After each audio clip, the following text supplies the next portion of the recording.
Councillor Cooper. Okay. Well, Mark said quite a lot, so I'll try and... It's put me in a very difficult position, this motion. And if I quote a person I respect a lot, which is Che Guevara, he says, if you tremble with indignation at every justice that you witness, then you're indeed a friend of mine.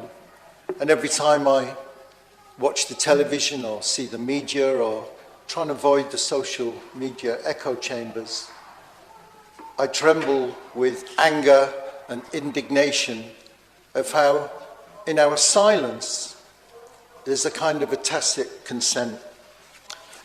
And I suppose that, you know, recent events in the, the culmination of decades of this conflict, almost everything to do with it, if you ask somebody, you get a different kind of question. Some will begin with the Romans, you know, whose fault is it?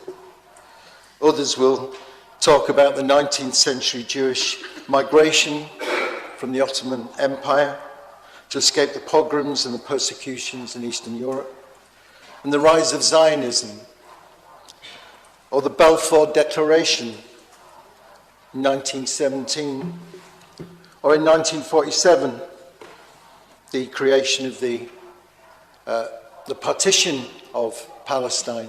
So there's many different reasons of this conflict, a long history, full of anger, full of emotion, full of death, full of hypocrisy, and the fundamental driver of it is capitalism, whether you like it or not.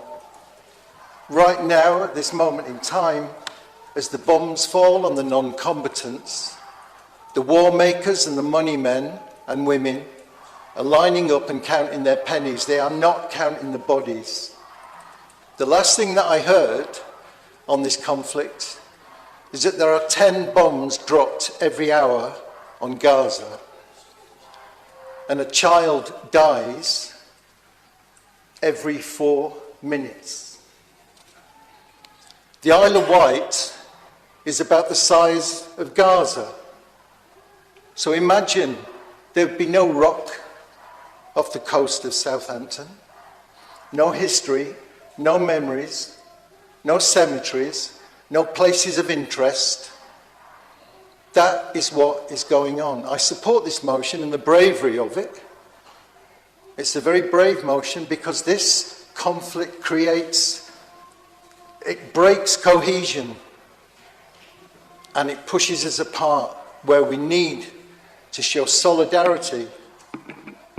You know, as a youth worker, I've spent my whole life trying to protect the lives of children, young people and their families, so I will not stand by and be silent while this happens. I support the motion, and I'll quote John McDonnell, which is not very popular, talking about the position of the Labour Party, which is conflicted me. You've just gone over your time, so quick quote, please. I will quick.